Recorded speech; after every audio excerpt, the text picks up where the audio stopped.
দুইটা সময় তওবা করে লাভ নাই। একটা হচ্ছে মৌতের যন্ত্রণা শুরু হয়ে গেলে, মৃত্যুর যন্ত্রণা শুরু হয়ে গেলে আগে পা থেকে শুরু হয়ে আস্তে আস্তে গলার দিকে আসে। হাদিসে যেমনটা এসেছে, সূরা ওয়াকিয়ার মধ্যেও আছে যে পায়ের দিক থেকে যন্ত্রণা শুরু হয়ে আস্তে আস্তে আস্তে আস্তে এই গলার দিকে আসে, এবং আত্মাটা গলার এখানে যখন চলে আসে, এখান থেকে মালাকুল মউত আত্মাটাকে নিয়ে চলে যায়। এবং চোখ দিয়ে তাকিয়ে থাকে মানুষ, রুহটা চলে গেলে মানুষ চোখ দিয়ে তাকিয়ে থাকে। দেখবেন এই কারণে মৃত ব্যক্তি তাকিয়ে থাকে, চোখ খোলা থাকে।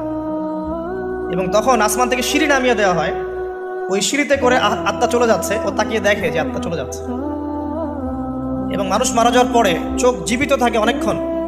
মেডিকেল সায়েন্স যারা পড়েছে তাদেরকে জিজ্ঞাসা করবে, মানুষ ডেড হয়ে গেলেও চোখ দেখবেন আরও কয়েক ঘন্টা, হয়তো আরও নির্দিষ্ট একটা সময় পর্যন্ত চোখটা কিন্তু জীবিত থাকে। এই জন্যে চোখ বন্ধ করে দিতে হয়। যাই হোক, যেটা বলছিলাম যে মৌতের যন্ত্রণা শুরু হয়ে গেলে তওবা করে লাভ নাই, তওবার দরজা বন্ধ। আর পশ্চিম দিক থেকে সূর্য উঠে গেলে তওবা করে লাভ নাই, তওবার দরজা বন্ধ।